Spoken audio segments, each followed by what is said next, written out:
Olá pessoal, vamos dar continuidade aqui ao estudo sobre o que é a igreja. Então chegarmos no entendimento sobre os eventos de Apocalipse. Vou começar aqui falando sobre o resumo, do vídeo anterior. A gente viu a referência do santuário e a construção do templo, sendo eles a sombra das coisas celestiais. A promessa feita ao rei Davi, que é semelhante à feita a Abraão, tendo os dois, ambos, âmbitos de ação, tanto terreno como celestial, sanguíneo e divino. E que a edificação do primeiro grande templo, tendo as pedras lavradas, de alguma forma lavradas, sendo que a proibição não somente era em manejar ferramentas nessas pedras, mas também que fossem lavradas, mas que também Deus permitiu isso tudo com um propósito maior. O mistério da visão dada a Nabucodonosor e a pedra cortada sem auxílio de mãos, a edificação da habitação do Senhor feita pelo Messias, que será feita pelo Messias, sendo esse o propósito maior, a nova aliança e a união entre os povos, sendo que essa nova aliança será feita e foi feita com um povo que não é nação. E isso também tem outro nome que também é chamado de igreja. Mas não é somente isso. A polêmica dos estatutos que não eram bons e juízos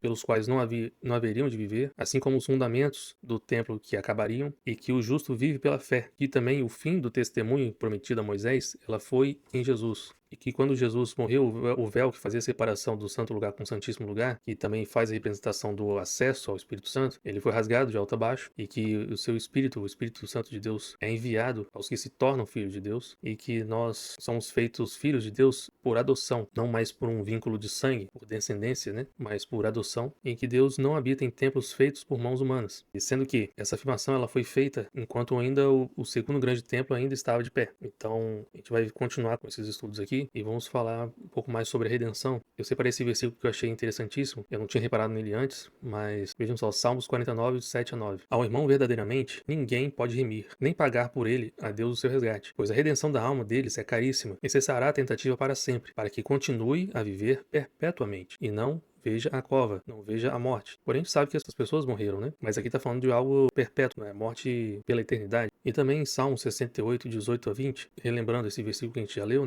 Jesus levou cativo o cativeiro do pecado. E se ele levou cativo o cativeiro do pecado e nos envia o seu Espírito Santo, nós podemos ser feitos filhos de Deus, agora nos é dado esse poder, e também podemos receber essa mente de Cristo, ter essa nova consciência, essa mudança de mente. Isso para quê? Para que o Senhor habite no meio de nós. E assim também possamos escapar da morte. E onde buscar a Deus então? E olha só, isso aqui já estava lá em Deuteronômio 12, versículos 5, 11, de 13 a 14. Mas buscareis o lugar que o Senhor vosso Deus escolher, de todas as vossas tribos, para ali pôr o seu nome e a sua habitação, e para lá ireis. Aqui está falando assim do tabernáculo, mas não é somente isso, também é para o futuro, para o que haveria de ser, para as coisas que ainda seriam anunciadas. Então haverá um lugar que escolherá o Senhor, vosso Deus, para ali fazer habitar o seu nome. A esse lugar fareis chegar tudo o que vos ordeno, os vossos holocaustos, os vossos sacrifícios, e os vossos dízimos, e a oferta das vossas mãos, e toda escolha dos vossos votos feitas ao Senhor. Guarda-te, não ofereças os teus holocaustos em todo lugar que vires, mas no lugar em que o Senhor escolher. Repetindo, guarda-te, não ofereças os teus holocaustos em todo lugar que vires, mas no lugar em que o Senhor escolher. Numa das tribos, ali oferecerás os teus holocaustos e ali farás tudo o que te ordeno. E a gente viu que em Jesus, quando ele está conversando com a mulher samaritana, ele revela que Deus escolheu um lugar. E essa escolha é em espírito e em verdade. Não é mais naquele monte ou em Jerusalém, aqui ou naquele lugar, naquele templo ou em qualquer outro lugar, mas em espírito e em verdade. Aí você pode talvez olhar aqui também para o que está sublinhado aqui, que isso será em uma das tribos. Mas nós somos feitos famílias de Deus. Nós não éramos, mas quando nos tornamos filhos por adoção, somos feitos famílias de Deus. Isso está nesses versículos mostrados aqui. E voltando, recapitulando a esse versículo que a gente tinha falado sobre em Deuteronômio, em que Deus fala assim, um altar de terra me farás, sendo que ele também fala, em todo lugar onde eu fizer celebrar a memória do meu nome. Aí vocês vão fazer esse altar de terra. Virei a ti e te abençoarei. Ou seja, vocês vão fazer esse altar de terra no lugar em que eu fizer celebrar a memória do meu nome. Então virei a ti e te abençoarei. Sendo que, em todas essas passagens que estão aqui mostradas na tela, vemos que nós somos o pó da terra. E Deus está falando, um altar de terra me farás. Em todo lugar que fizer celebrar a memória do meu nome. Ou seja, o nome de Deus tem que estar em nós. E Ele vai fazer isso. Virei a ti e te abençoarei. Nós somos esse altar de terra. Mas aqui é como se fosse uma analogia também. Foi feita no passado fisicamente, nós aqui estamos nesse corpo que ainda se deteriorará, mas também um altar de pedras, assim como também está escrito, será feito, edificado pelo próprio Cristo, mas aí sim, eternamente.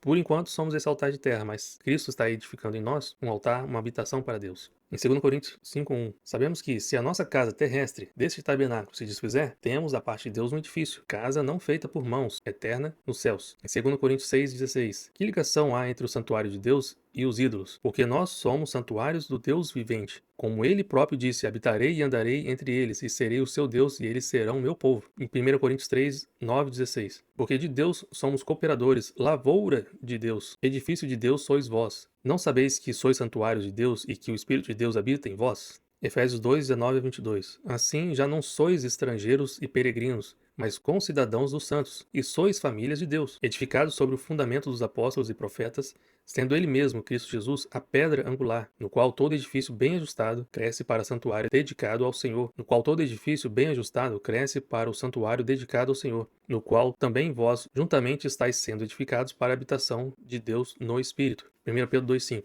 Também vós mesmos, como pedras que vivem, sois edificados casa espiritual, para serdes sacerdócio santo, a fim de oferecerdes sacrifícios espirituais, agradáveis a Deus por intermédio de Jesus Cristo. Ou seja, no passado haviam sacrifícios físicos, e aqui agora, nós que somos feitos agora habitação de Deus, oferecemos sacrifícios espirituais. Isso vai ser abordado no próximo vídeo, mais especificamente. E para deixar bem claro que essa carne aqui não é o santuário de Deus. Não é com essa carne aqui que devemos nos preocupar. Em 1 Coríntios 6:19, vai dizer assim: acaso não sabeis que o vosso corpo é santuário do Espírito Santo, que está em vós, o qual tendes da parte de Deus, e que não sois de vós mesmos? Eu já vi pastores pregando em que também devemos cuidar deste corpo aqui, né? Tipo, alimentação, malhar, porque é a habitação do Senhor. Porém, o santuário que o apóstolo Paulo e Pedro também está falando, não é carne. Porque se nascemos de novo, somos novo espírito e não nova carne. Na ressurreição, Jesus fará tudo novo. Mas isso já é um indício em que esta carne vai perecer. Então, iremos morrer. Essa carne morre. E é Cristo que fará tudo novo, né? Então, não é com essa carne que devemos nos preocupar. Porque esse aqui, a gente vai ver, não terá proveito nenhum. João 6:63, o Espírito é o que vivifica, a carne para nada aproveita. As palavras que eu vos tenho dito são Espírito e são vida. 1 Coríntios 15:50. Isso afirmo, irmãos, que a carne e o sangue não podem herdar o reino de Deus, nem a corrupção herdar a incorrupção. Novamente, essa carne aqui não vai herdar o reino dos céus, isso é certo. Por isso precisamos nascer de novo em espírito, para então termos essa possibilidade de herdar, né, se permanecermos nela. Salmos 39. Que proveito obterás no sangue quando baixo a cova? Louvar-te-á porventura o pó, sendo que nós somos o pó, né? Declarará ele a tua verdade? Aqui o salmista já está falando a mesma coisa. Essa carne aqui não vai ter proveito nenhum. 1 Coríntios 15:35-38. Mas alguém dirá: como ressuscitam os mortos? Em que corpo vem? E o apóstolo Paulo fala assim: insensato. O que semeais não nasce se primeiro não morrer. E quando semeais, não semeiais o corpo que há de ser, mas o simples grão, como de trigo. A gente vai ver que essa comparação, Jesus também fala a gente como trigo, e também Apocalipse também trata como trigo. Mas o simples grão como de trigo, ou de qualquer outra semente. Mas Deus lhe dá o corpo que lhe aprouve, e a cada uma das sementes o seu corpo apropriado. Cada um vai receber o seu corpo da forma que Deus determinar. Colossenses 3:10. E vos revestistes do novo homem, que se refaz para o pleno conhecimento, segundo a imagem daquele que o criou. Efésios 2:4-22-24. No sentido de que, quanto ao trato passado, vos despojeis do velho homem, que se corrompe segundo as concupiscências do engano, e vos renoveis no espírito do vosso entendimento, e vos revistais do novo homem, criado segundo Deus, em justiça e em retidão, e retidão procedentes da verdade. E novamente aqui em 1 Pedro, está falando que nós somos como pedras que vivem e que somos edificados casa espiritual. E quem fará isso é o próprio Cristo. Em João 4:23-24, é aquilo que a gente tinha acabado de falar, em que qual o lugar que Deus escolheu para que adorássemos. Jesus falando com a mulher samaritana: mas vem a hora e já chegou, em que os verdadeiros adoradores adorarão o Pai em espírito e em verdade, porque são estes o que o Pai procura para seus adoradores. Deus é espírito e importa que os seus adoradores o adorem em espírito e em verdade. E a gente viu que lá em Deuteronômio, Deus fala: vocês vão me buscar no lugar em que eu disser. Isso não era só a movimentação do tabernáculo, né? Mas é onde Deus vai escolher que será o lugar de adoração, e é em espírito e em verdade. Ou seja, em nós. Em 1 João 5:6. Este é aquele que veio por intermédio de água e sangue, Jesus Cristo. Não somente com água, mas também com água e com sangue. E o Espírito é aquele que dá testemunho. Jesus foi assunto ao céu e enviou o seu Espírito. Porque o Espírito é a verdade. Isso aqui é muito importante entender e guardar isso. O Espírito é a própria verdade. Lucas 17, 20 e 21. Interrogado pelos fariseus sobre quando viria o reino de Deus, Jesus lhes respondeu: Não vem o reino de Deus em visível aparência, nem dirão, ei-lo aqui ou lá está. Não é templo físico, como a gente vai ver. Porque o reino de Deus está dentro de vós. E vocês lembram daquela pedra cortada sem auxílio de mãos em Daniel 2, 33 e 45, naquela visão dada a Nabucodonosor? Afinal de contas, quem é a pedra? Porque muitos falam que é Pedro, outros falam que é o próprio Jesus, mas será que não é mais do que isso? Mateus 16, 18, que tem essa passagem, Jesus está respondendo: Também eu te digo que tu és Pedro. Por que ele está falando isso? Pedro tinha acabado de afirmar que Jesus era o Filho de Deus. E Jesus também tinha acabado de falar que não foi carne ou sangue que revelou essas coisas, não foi nenhum líder espiritual, não foi nenhum mestre, não foi nenhum rabino, mas foi o próprio Deus. E Jesus faz essa afirmação: E sobre esta pedra edificaria a minha igreja, e as portas do inferno não prevalecerão contra ela. A pedra, que também é o reino que, nessa visão dada a Nabucodonosor, nós somos a pedra. Assim como Jesus é a pedra angular, nós como pedras que vivem, nós somos ajustados de acordo com a pedra angular. Então, somos essa pedra, não é Pedro exclusivamente, também não é o próprio Cristo exclusivamente, mas somos nós, incluindo Pedro, e o Cristo, sendo ele a pedra angular em que vai nos lavrar, né? Vai nos edificar, vai nos lapidar, vai nos trabalhar. E aqui em 1 Pedro 2, 4 a 5, novamente: Chegando-vos para ele a pedra que vive, rejeitada sim pelos homens, mas para Deus eleita e preciosa. Também vós mesmos, como pedras que vivem, sois edificados casa espiritual. Jesus sendo a pedra principal, eleita por Deus, e nós, de forma semelhante, pedras que vivem. Isso aqui enfatizando que Jesus é a pedra que vive e nós, semelhantes a ele, somos também como pedras. E em Isaías 8, 13 a 15, diz assim: Ao Senhor dos Exércitos, a ele santificai. Seja ele o vosso temor, seja ele o vosso espanto. Ele vos será santuário. Em Isaías já está falando isso. Ele vos será santuário. Mas será pedra de tropeço e rocha de ofensa às duas casas de Israel. Já está falando que muitos dos judeus não aceitarão a Cristo como o Messias. Será como um escândalo, como um espanto para eles. Laço de armadilha aos moradores de Jerusalém. Muito dentre eles tropeçarão e cairão. Serão quebrantados, enlaçados e presos. Inclusive a gente vê que, infelizmente, na destruição do segundo templo, isso aqui também acontece, né? Em Isaías 28, 16, diz assim: Portanto, assim diz o Senhor Deus: Eis que eu assentarei em Sião uma pedra, a pedra já provada, pedra preciosa, angular, solidamente assentada. Aquele que crer não foge. Novamente, essa pedra da visão de Nabucodonosor, em que Daniel interpreta essa visão, é essa pedra, essa mesma pedra, que será assentada em Sião e será angular, ou seja, é a referência para as outras pedras, né? E quem crer não foge. Infelizmente, muitos judeus não creram que Cristo é o Messias. E a gente vai ver que também hoje isso acontece no meio cristão, sem que as pessoas percebam que isso está acontecendo. Em Salmos 118, 22 e 23, ali Davi falando sobre essa mesma pedra, né? Pedra que os construtores rejeitaram. Essa veio ser a principal pedra angular. Isso procede de Deus e é maravilhoso aos nossos olhos. E em Hebreus 3, de 3 a 6, a gente vai ver que essa casa de Cristo somos nós, se guardarmos firmes até o fim. Jesus, todavia, tem sido considerado digno de tanto maior glória do que Moisés, quanto maior honra do que a casa tem aquele que a estabeleceu. Pois toda a casa é estabelecida por alguém, mas aquele que estabeleceu todas as coisas é Deus. E Moisés era fiel em toda a casa de Deus, como servo, para testemunho das coisas que haviam de ser anunciadas. Cristo, porém, como filho, em sua casa, a qual casa somos nós, se guardarmos firme até o fim, a ousadia e a exultação da esperança. E também tem essa condição, se guardarmos firmes até o fim. Não é uma vez por todas e impossível de ser alterado, mas temos que guardar firmes essa esperança. E aí eu faço esse questionamento: você já teve alguma oração atendida? E por que essa pergunta é importante? Porque se nós, sendo ainda pecadores, já tivemos algumas orações, pedidos atendidos, imagina a de Cristo, a oração de Cristo, o pedido de Cristo. Ele não será também atendido? E esse desejo, esse pedido feito por Cristo, ele também é a união do noivo, sendo Cristo o noivo, e a noiva, sendo a noiva, a igreja. E, em outras palavras, esse contexto também é chamado de as bodas do Cordeiro. E vamos ver isso aqui em João 17. Todo o capítulo é importante, mas eu destaquei aqui alguns versículos. É por eles que eu rogo, não rogo pelo mundo, mas por aqueles que me deste, porque são teus. Já não estou no mundo, mas eles continuam no mundo. Ao passo que eu vou para junto de ti, Pai Santo, guarda-os em teu nome, que me deste, para que eles sejam um, assim como nós. E a gente vai ver que não é um com os irmãos, primeiramente, mas um com Cristo, primeiramente. Porque se somos um com Cristo, primeiramente, seremos um com todos os que são com Ele. E a favor deles eu me santifico a mim mesmo. Não que Cristo tenha pecado em si, né? Mas porque se seremos um com Ele, ele nos purifica, como se purificasse a si mesmo, para que eles também sejam santificados na verdade. Não rogo somente por estes, mas também por aqueles que vierem a crer em mim, por intermédio da sua palavra, a fim de que todos sejam um, e como és tu, ó Pai, em mim e eu em ti, também sejam eles em nós, para que o mundo creia que tu me enviastes. Eu lhes tenho transmitido a glória que me tens dado, para que sejam um como nós o somos, eu neles e tu em mim, a fim de que sejam aperfeiçoados na unidade, para que o mundo conheça que tu me enviastes e o amastes, como também amastes a mim. Pai, a minha vontade é que onde eu estou estejam também comigo os que me deste, para que vejam a minha glória que me conferiste. Porque me amastes antes da fundação do mundo, eu lhes fiz conhecer o teu nome e ainda o farei conhecer, a fim de que o amor com que me amastes esteja neles e eu neles esteja. Tudo isso aqui está evidenciando uma união que haverá no futuro. E nós temos essa promessa. Isso se cumprirá e a gente vai ver isso aqui, porque isso aqui também está lá em Apocalipse. E assim como acontece aqui na Terra, em que um casal, eles se tornam uma só carne quando consumam o casamento, da mesma forma, isso acontecerá entre o Messias e a igreja, entre o noivo e a noiva. Porém, já é bom destacar aqui que, imagina um pastor sendo casado com uma médica. Não seria lícito eu me consultar com o pastor, coisas de medicina, como se fosse com a médica.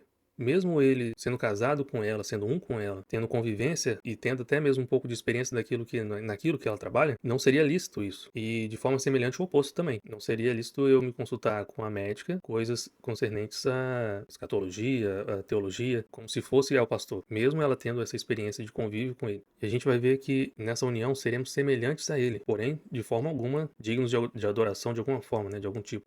Olha como João fala em 1 João 3, 2-6.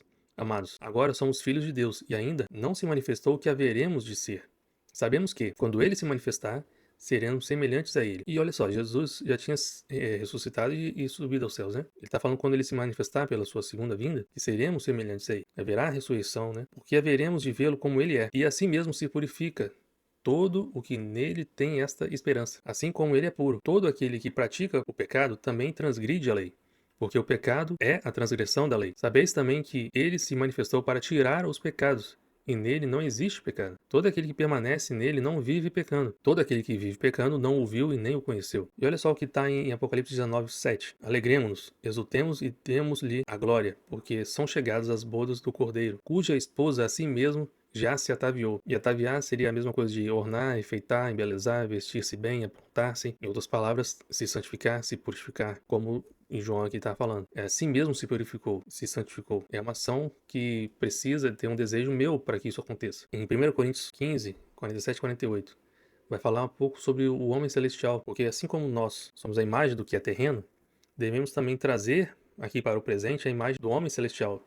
Nós não nascemos de novo em espírito, nós não somos agora cidadãos dos céus. Bem, o cidadão dos céus tem parâmetros diferentes, tem características diferentes, tem valores diferentes desse mundo. E devemos trazer esses valores celestiais para o presente, para aqui, para servir de testemunho para os outros, né? Para mostrar para os outros que essa transformação é possível, ela é verdadeira e é necessária, né? Em Romanos 6, 5-11, vai falar, porque se somos unidos a Ele, em semelhança da sua morte, certamente seremos também semelhantes da sua ressurreição. Ou seja, se nós morremos em pecado e essa carne aqui também vai perecer, nós também temos essa esperança que também seremos ressuscitados e seremos como ele é, porque nos unimos a ele. E até então eu nunca vi ninguém falando exatamente por que João teve essa confusão em que ele acaba se prostrando diante do anjo com a intenção de adorá-lo. Alguns podem achar que, eu não sei, eu nunca ouvi essa explicação aqui e eu achei bastante concernente trazer isso aqui, porque ele já tinha escrito, né, que a gente acabou de ler em 1 João, que ainda não se manifestou, mas quando ele se manifestar, seremos semelhantes a ele, porque nos uniremos a ele. E quando ele faz isso, em Apocalipse 19, 10, o anjo lhe fala, né, eu sou conservo teu, dos teus irmãos, que mantém o testemunho de Jesus. Isso aqui é interessante, essa frase, né? Porque se os anjos do Senhor são santos, eles não precisam exatamente manter o testemunho de Jesus, porque eles já são perfeitos, eles são santos. Então, é diferente de alguém que era pecador e foi santificado. Aquele que não era santo foi santificado, aquele que não era justo foi justificado. Em Apocalipse 22, de 8-9, ele vai relatar isso de novo, né? O que aconteceu. Porque ele ouviu e viu a ressurreição, né? Todas essas coisas, toda aquela profecia, mas ele viu a ressurreição. E como ele também já tinha escrito em 1 João, ele diz que seríamos como ele é. E assim como aquele exemplo que eu acabei de dar, em que um pastor casado com uma médica, não é lícito você trocar os papéis, né? Vamos dizer assim. Não é lícito essa adoração, né? Mas aí você pode se perguntar, poxa, mas ele viu um anjo lá, era um anjo que estava falando com ele. Mas Jesus não falou que nós seremos como anjos do céu? Jesus aqui em Mateus 22, 29-30, Jesus estava respondendo aos saduceus, se não me engano, aos saduceus que não acreditavam na ressurreição. Eles vieram com uma suposição, né? uma hipótese em que, porque na lei antiga, imagina só, um casal, né? O homem, ele tem vários irmãos. Se esse marido, ele morre, a esposa dele tem que casar com o irmão mais próximo. E nesse exemplo que os saduceus estavam dando, o marido morria, o irmão mais próximo morria, depois o outro irmão morria também, e assim por diante. E aí eles perguntam, então, na ressurreição, ela vai ser casada com quem, então?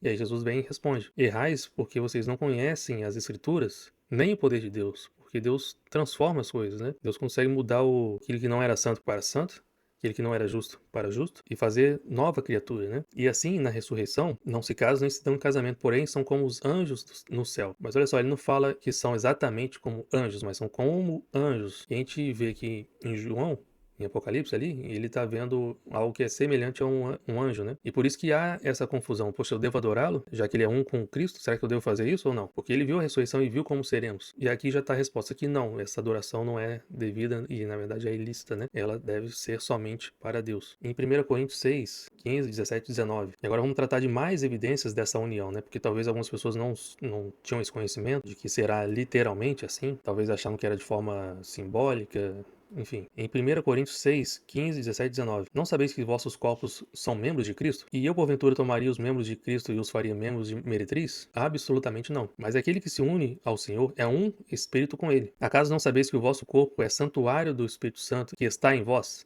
o qual tendes da parte de Deus e que não sois de vós mesmos? Ou seja, assim como um casamento, o marido não pertence a si mesmo, mas pertence à esposa, e a esposa não pertence a si mesma, mas pertence ao marido, o que nos lembra até de cantares em que fala, eu sou do meu noivo, meu noivo é meu. Em 1 Pedro também está falando que nós seremos unidos ao incorruptível, em 1 Pedro 3,4. E em 1 Coríntios 1,30 vai dizer assim, mas vós sois dele, em Cristo Jesus, o qual se nos tornou, da parte de Deus, sabedoria, justiça e santificação e redenção. Essas coisas, esses itens aqui, a gente precisa buscar. E a gente vai ver isso mais especificamente no próximo vídeo. Em 1 Coríntios 10, 17. Porque nós, embora muitos, somos unicamente um pão, um corpo, porque todos participamos do único pão. E a gente vê que quem é esse pão, né? Jesus, em João 6,35, ele diz, eu sou o pão da vida. Mas qual a referência no Antigo Testamento que a gente tem a respeito disso? Os hebreus, quando eles saíram do Egito, quando foram libertos, Deus instituiu a Páscoa. E nisso também instituiu 7 dias para comer pães asmos. Acho que a palavra melhor é pães ázimos. E em Levítico 21, 6, 8 e 22, e 23 também, na verdade, aqui está falando especificamente do pão, né? Mas em Levítico 23 vai falar sobre a Santa Convocação, que é em 15 de Nissan, em que começa os 7 dias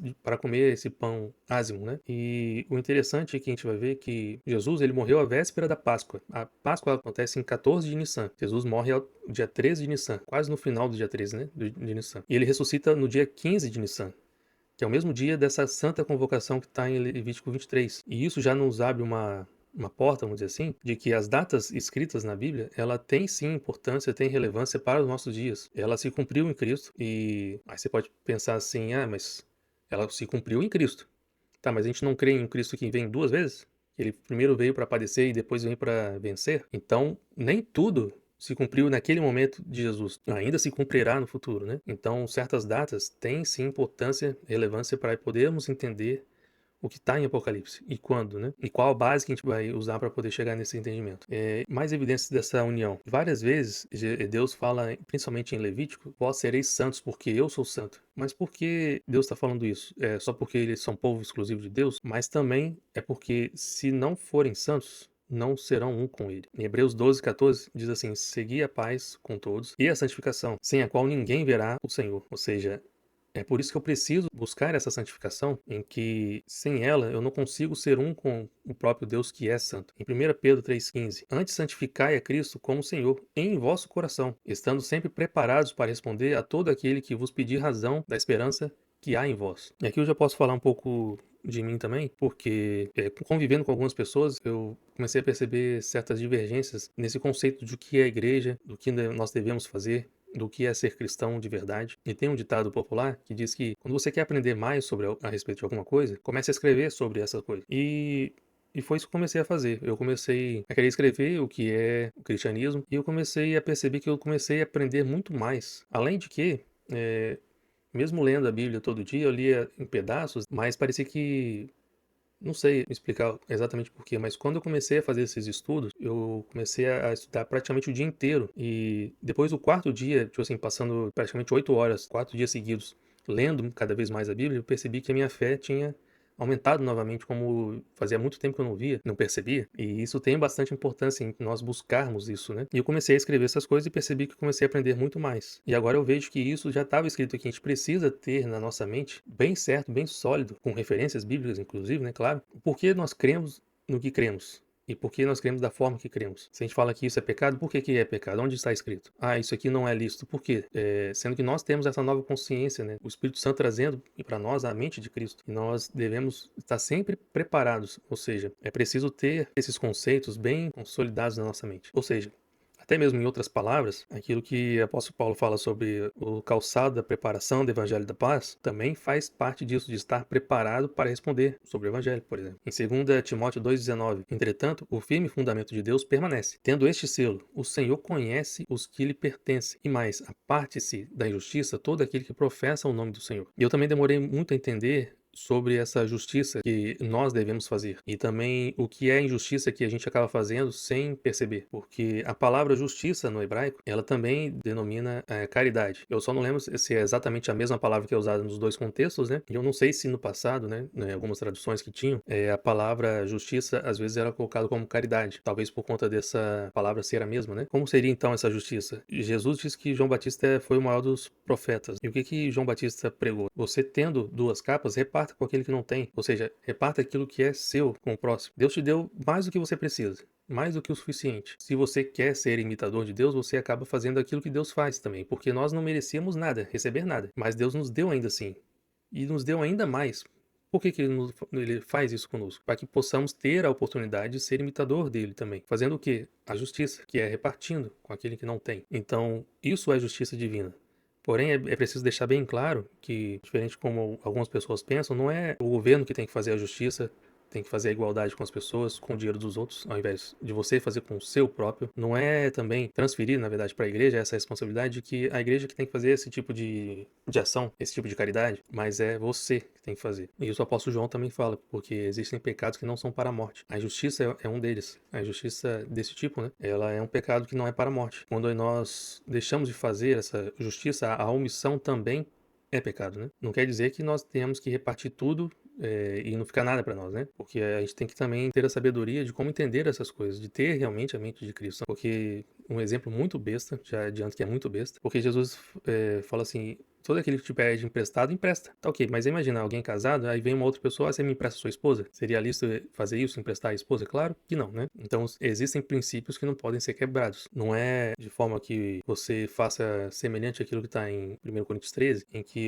eu sendo rico, eu distribuo todas as minhas riquezas entre os pobres. Porém, o apóstolo também está falando, se você não tiver amor, e você fizer isso, não vai adiantar de nada. Não vai ser proveitoso para nada. E mais evidência sobre essa união está em Apocalipse, quando fala sobre o tabernáculo divino. Em Apocalipse 7,14, João está tendo uma conversa ali com um dos 24 anciãos, em que ele responde-lhe: meu senhor, tu o sabes. Ele, então, me disse: são estes os que vêm da grande tribulação, lavaram as suas vestiduras e alvejaram no sangue do Cordeiro, razão porque se acham diante do trono de Deus e o servem de dia e de noite no seu santuário. E aquele que se assenta no trono estenderá sobre eles o seu tabernáculo. Você está falando do tabernáculo divino e Deus estenderá sobre eles o seu tabernáculo. Mas veja bem, eles alvejaram as suas vestiduras no sangue do Cordeiro para então serem dignos, né, para então estarem prontos para que isso aconteça. E eu fiz um paralelo com Êxodo 24, 9 a 11, em que Moisés sobe ao monte junto com Arão, Nadab, Abiú e mais 70 anciões. Eles viram a Deus, eles foram até o céu, né, porque dali do Monte Sinai foram levados até o céu, e viram o Deus de Israel, sob cujos pés havia uma como pavimentação de pedra de safira, que se parecia com o céu na sua claridade. Ele, Deus,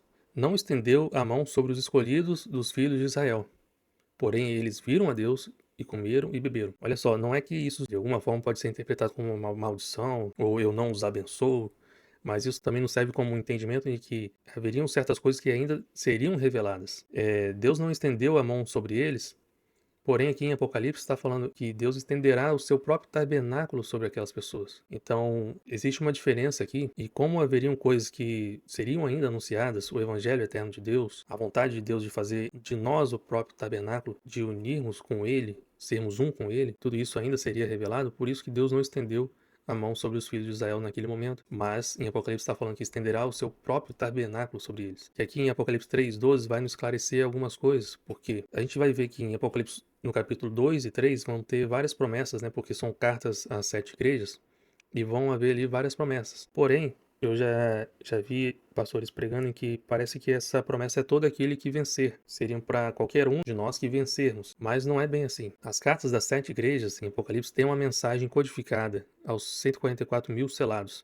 E isso é o que a gente vai ver aqui e que eu gostaria de provar. Está escrito assim: ao vencedor faloei coluna no santuário de Deus, e daí jamais sairá. Gravarei também sobre ele o nome do meu Deus, o nome da cidade do meu Deus, a nova Jerusalém que desce do céu, vinda da parte de Deus, e o meu novo nome. Jesus também terá um novo nome. Mas olha só, se essa promessa for para todos que vencerem, e tá, essa promessa faloei coluna do santuário, então quer dizer que o santuário será feito só de colunas? Será todo ele feito de colunas? Será que é isso mesmo? E assim como a Nova Jerusalém tem 12 fundamentos, que são os 12 apóstolos, tem 12 portas, que são as 12 tribos, ele fala também de forma modificada sobre os 144 mil. Em Apocalipse 21:17 diz que a muralha, a medida da muralha é de 144. Aí tá falando de 144 côvados, né? Pois é, mas está se referindo também aos 144 mil selados. E eles, essa promessa que são para eles serão feitos colunas do santuário, porque eles terão a missão única na história, em que é de difícil explicar exatamente como vai ser. Na verdade, é difícil a aceitação, né? Mas que a gente vai chegar nesse entendimento no futuro. E Apocalipse 21:3 e 22, para mim está a evidência final dessa união de Jesus e a igreja, né? Do noivo e da noiva, da boda do cordeiro. Então ouvi uma grande voz vinda do trono, dizendo: Eis o tabernáculo de Deus com os homens. Deus habitará com eles serão um povo de Deus, e Deus mesmo estará com eles. Aí no versículo 22 fala: Nela não vi santuário, porque o seu santuário é o Senhor, o Deus Todo-Poderoso, e o Cordeiro. Porém, olha só, Deus fez a promessa, e falou: E coluna do santuário. Como agora ele está falando que não vi santuário, porque o santuário é o Senhor? É porque haverá essa união. Então, essa união é verdadeira e ela será, não é de forma simbólica, ela ocorrerá de fato. E seremos o santuário do Senhor, assim como ele será o santuário, né? E a gente vê que Jesus já havia se referido ao seu próprio corpo como um santuário. Em João 2:19-21, quando ele fala: se vocês destruírem esse santuário, eu vou reconstruir em 3 dias. E ele está falando do próprio corpo. Mas se seremos um com ele, então também seremos esse santuário. E por isso que os apóstolos falaram que nós somos edificação para a habitação de Deus. Sendo que também eu acho que é muito bom pontuar, em Marcos 1:1 diz que princípio do evangelho de Jesus Cristo, o Filho de Deus. Ou seja, é o princípio, não é ainda o fim. Então, quando foi o fim? Isso se completou na doutrina dos apóstolos, né? Em Jesus e nos discípulos que se tornaram apóstolos, se cumpriu a profecia que está tanto em Isaías como em Miqueias, dizendo que de Sião sairia a lei. Os judeus interpretam que seria a renovação da lei, né? Seria um ensinamento da lei, dos judeus ensinando a lei a todos os povos. Mas saíram novas leis. Então, a maioria das coisas que os apóstolos escreveram não são meramente para aquele tempo, não são recomendações para nós, mas também são mandamento. Algumas vezes eles falam especificamente: isso aqui é novo mandamento, isso aqui é mandamento para vocês. Quando não é, ele fala: ó, sobre esse assunto eu não tenho mandamento, mas a minha opinião é essa. E certas vezes ele faz recomendações para aquele povo: ó, vocês coríntios fazem isso e não fazem aquilo. E a gente tem que saber interpretar o que é o que não é lei, né? Infelizmente, por conta dessas divergências, acabam surgindo várias denominações, por conta dessas divergências de entendimento. Porém, Deus é um só, e a igreja também deveria ser uma só. Na verdade, ela é. E agora, por que existem templos físicos, então? Olha só esse texto, em Gálatas 4:3-11. Aqui é o apóstolo Paulo falando com esse povo, né? Assim, também nós, quando éramos menores, estávamos servilmente sujeitos aos rudimentos do mundo. Vindo, porém, a plenitude do tempo, ou seja, o tempo determinado por Deus, que foi quando Jesus veio naquela primeira vez, Deus enviou seu filho, nascido de mulher, nascido sob a lei, para resgatar os que estavam sob a lei, a fim de que recebêssemos a adoção de filhos. Ou seja, nós podemos ser feitos filhos de Deus. Porém, não somos vinculados a uma tribo. Eu sou da tribo tal, eu sou daquela tribo, mas somos feitos filhos por adoção. Porque vós sois filhos, enviou Deus ao nosso coração o Espírito de seu Filho, que clama: Abba, Pai. De sorte que já não és escravo, porém filho. E sendo filho, também herdeiro por Deus. Outrora, porém, não conhecendo a Deus, servis a deuses que por natureza não o são. Mas agora que conheceis a Deus, ou antes, sendo conhecidos por Deus, como estáis voltando outra vez aos rudimentos fracos e pobres, aos quais de novo quereis ainda escravizar-vos? Guardais dias e meses e tempos e anos. Receio de vós tenha eu trabalhado em vão para convosco. E todas essas escrituras que estão desde Mateus até Apocalipse, isso tudo foi escrito enquanto o segundo templo ainda estava de pé. E Paulo aqui está falando, vocês querem voltar de novo para aqueles rudimentos antigos, para a lei, vocês querem voltar de novo para o templo, porque o templo também fazia parte, né, disso tudo. E olha o tamanho da ofensa disso de ser, porque se voltarmos ao templo para os sacrifícios, nós estaríamos rejeitando o sacrifício de Jesus, o sangue dele. É como se dissesse, não, o sacrifício de Jesus não foi o suficiente, não. Eu acho que eu devo voltar e continuar fazendo aquelas coisas que eu estava tentando fazer, de ser purificado pelo meu próprio esforço. Será que é isso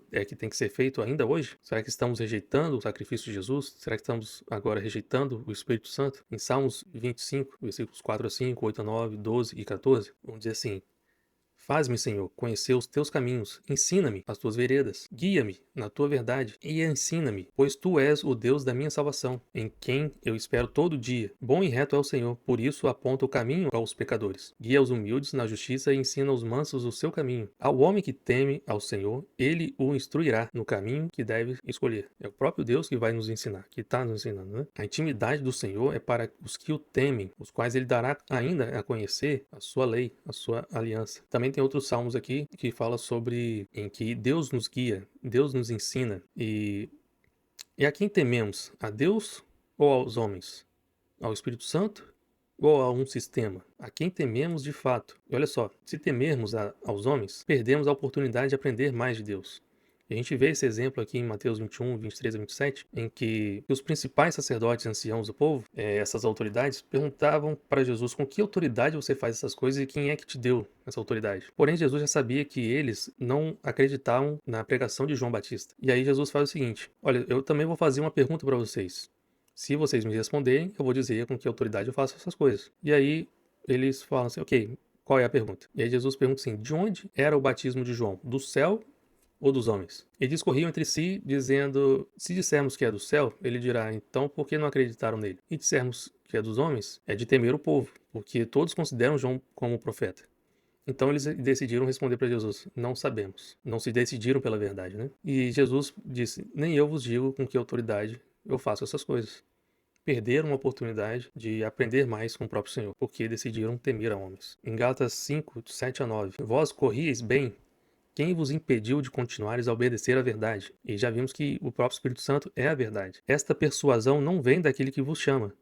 Um pouco de fermento leveda toda a massa. E essa referência de fermento é a mesma que Jesus falou do fermento dos fariseus, que está em Mateus, Marcos e Lucas, né? Nesses versículos mostrados aqui, em que Jesus fala, cuidado com o fermento dos fariseus. Por quê? Imagina só, o pão, você coloca o fermento, ele cresce. Como é que ele cresce? Cheio de ar dentro, cheio de espaços vazios. A aparência é muito boa, né? Opulente, né? Mas tem muitos espaços vazios ali e Jesus fala, cuidado, porque isso pode nos fazer errar, né?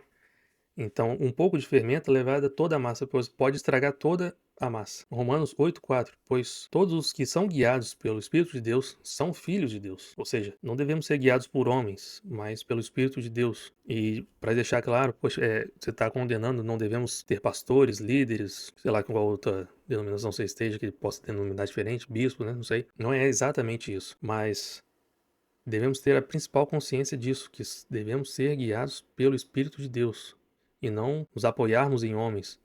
Porque eu já vi situações do seguinte caso, em pessoas que, aquela pessoa ali é profeta, Deus fala com ele, vão lá ouvir Deus falando. Aquele pastor ali é muito usado por Deus, vão lá ouvir a pregação dele. Será que de forma inconsciente, indiretamente, estamos querendo afirmar que eu não quero ter o mesmo compromisso que eles têm?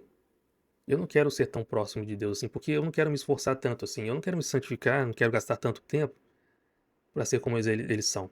Poxa, eles já existem, eles estão aqui na minha frente. É mais fácil eu ir até eles e eles me falarem e tá tudo certo. Mas isso também, de forma indireta, já é um indício de que estamos rejeitando o Espírito Santo. E que também pode ser que, se eles são guias cegos, você também vai cair quando eles caírem. E você acha que Deus vai indesculpar aqueles que caíram após o guia cego?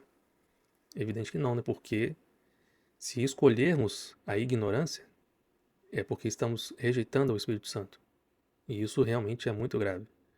Em Gálatas 5, 16, 18 e 25, digo, porém, andai no Espírito, e jamais satisfareis a concupiscência da carne. Mas se sois guiados pelo Espírito, não estáis sob a lei. Se vivemos no Espírito, andemos também no Espírito. E para deixar claro aqui, eu sei que o foco de Gálatas 5 está falando mais sobre a circuncisão, mas a circuncisão se trata de voltar para a lei. É isso que o apóstolo Paulo está falando, que é a mesma coisa de voltar para o templo e seus sacrifícios.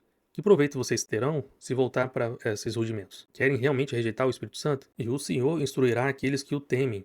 Em 1 Pedro 5,10 diz assim, ora, o Deus de toda graça, que em Cristo vos chamou à eterna glória, depois de teres sofrido um pouco, Ele mesmo vos há de aperfeiçoar, firmar, fortificar e fundamentar. E repara aqui, depois de teres sofrido um pouco, será que ele está falando do sofrimento de Cristo ou o nosso?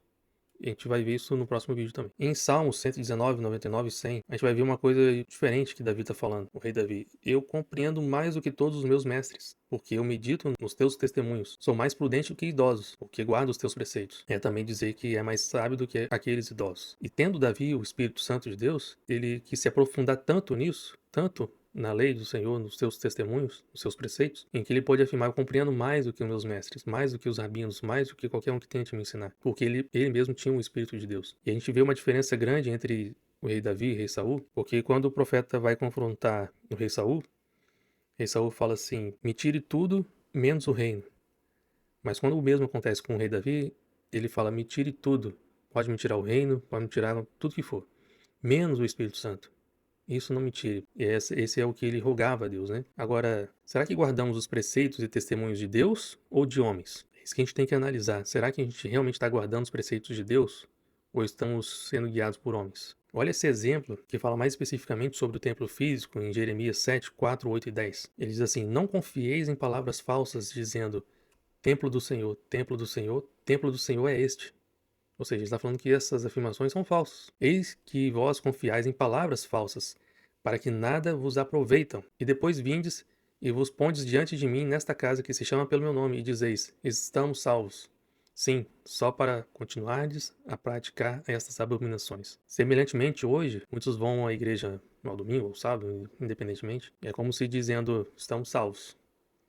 Para quê? Para depois voltar para o seu dia a dia, seu cotidiano, e voltar a praticar a iniquidade? Será que isso não está acontecendo nos dias de hoje? Será que isso é realmente somente coisa do passado? Em Salmo 50, 16, 17. Mas ao ímpio diz Deus, de que te serve repetires os meus preceitos e teres nos lábios a minha aliança, uma vez que aborreces a disciplina e rejeitas as minhas palavras?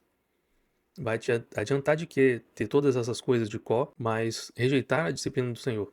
Não ser edificado por Cristo? De que vai adiantar se a gente rejeita o próprio Espírito Santo? E como que a gente se enxerga na Bíblia? Eu confesso que quando eu comecei a ler muito mais, quando eu era adolescente, chegou um momento em que eu parei e pensei, poxa, será que se eu vivesse naquele tempo de Jesus, será que eu creria nele?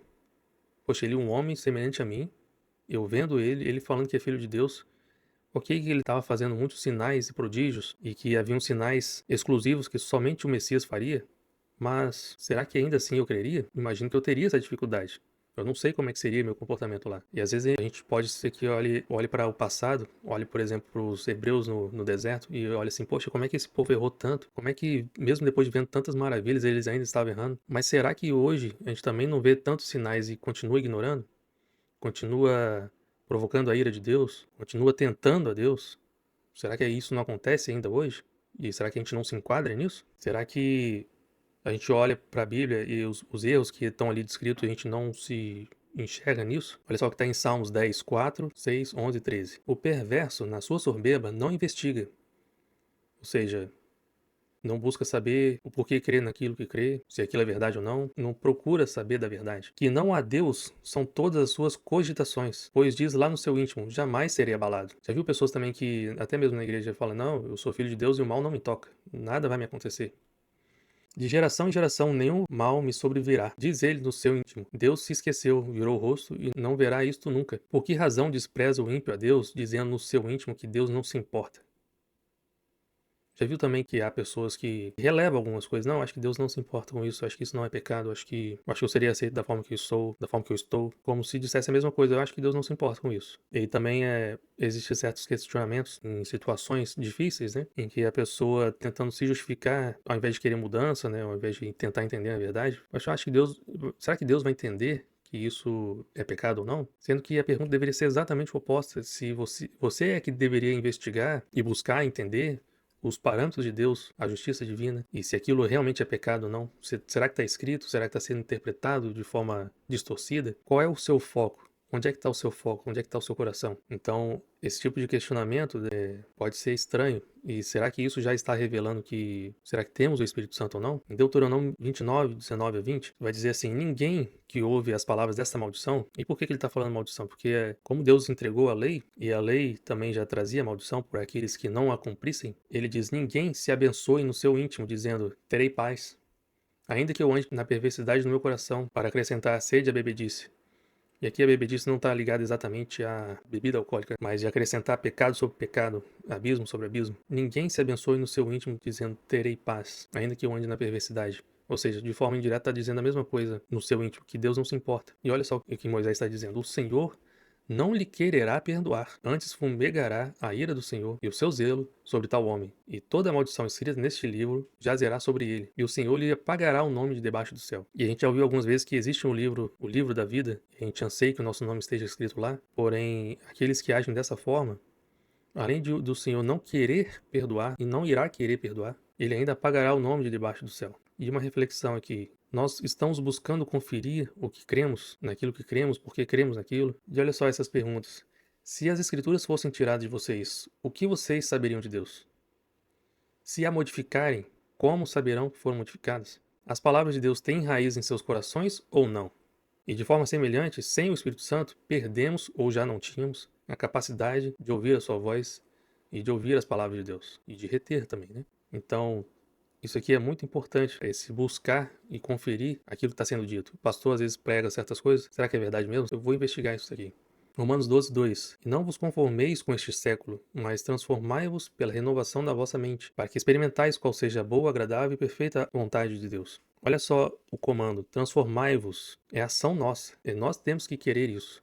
Não é o Senhor que irá transformar você pela renovação de mente. Transformai-vos. Você precisa querer isso. E olha só outra coisa também: não vos conformeis com este século. Não vos conformem com as respostas, com as explicações que estão sendo ditas. Tudo isso pode acrescentar? Eu posso reter aquilo que é bom? Sim. Mas avalie, investigue todas essas coisas, para que você também não seja um daqueles que cairá, assim como o guia cego, você sendo cego também cairá. Então, não vos conformeis com essas coisas. E todo esse estudo também veio a partir disso, de não me conformar com as respostas que me foram dadas. Poxa, por que existem pessoas que acreditam no pré-tribulacionismo, no mid e no pós? Por que existem pessoas que acreditam de tal forma e outras de outra forma? Por que existem pessoas que acham que devem guardar o sábado e outras não? Eu tenho que investigar essas coisas, porque cada um levará o seu fardo, cada um dará conta de si mesmo, cada um prestará contas das suas próprias ações. Não vai ser o meu pastor que vai falar: olha, poxa, ele pecou, mas foi por conta disso, ele entendeu errado. É eu que vou estar diante de Deus, e eu não gostaria de chegar lá e ouvir de Deus: não vos conheço. Apartai-vos de mim, os que praticam a iniquidade. Sendo que no exemplo que Jesus dá a entender que podem ser, inclusive, pastores, líderes e qualquer outro tipo de pessoas que dizem ser de Deus, mas na verdade não são. Sendo que quando Jesus fala: nem todo aquele que diz Senhor, Senhor entrará no reino, mas aquele que faz a vontade do Pai, ou seja, tem uma ação. Ele também diz que chegará naquele dia, haverá pessoas que vão falar: Senhor, eu profetizei no seu nome, eu expulsei demônios no seu nome, eu cheguei até mesmo a fazer milagres. E reparem só, Deus não nega que eles fizeram essas coisas. Porém, se eles fizeram essas coisas, e não foi com o poder de Deus, com qual poder e de poder de quem que fizeram essas coisas? Porque eu creio que Deus não é como um homem que usa uma meretriz e depois do serviço paga o que é devido e olha, não temos mais nada, segue o seu caminho que eu sigo o meu. Deus não é assim. Ele usa vaso limpo, vaso santificado, justificado. Então, se eles não fizeram com o poder de Deus, com que poder fizeram? E se isso pode acontecer com pastores e líderes religiosos, de qualquer tipo que seja, eu quero ter bastante cuidado para eu também não ser um destes. E em 1 Coríntios 2,16 diz assim: pois quem conheceu a mente do Senhor, que o possa instruir. Nós, porém, temos a mente de Cristo. Se nós somos filhos, se nós formos feitos filhos, nós temos a mente de Cristo. E em Gálatas 4,6 diz assim: e porque vós sois filhos, enviou Deus ao vosso coração o Espírito do seu Filho, que clama: Abba, Pai. E a gente de forma alguma pode rejeitar esse Espírito, porque se a gente escolher a ignorância, se a gente escolher se apoiar em líderes, qualquer que sejam, nós estaremos rejeitando essa mente, de ter essa mente de Cristo, essa oportunidade de ter essa renovação da mente, de ser transformado. E no próximo vídeo a gente vai tratar o que é liberdade no espírito. Eu já vi pessoas achando que liberdade no espírito é você ir na igreja, em um templo físico, e fazer o que sentir no coração de fazer. Se é gritar, se é cantar, se é dançar, se é falar em línguas, se é falar o que seja, se é fazer o que seja. Será que isso mesmo é liberdade no espírito?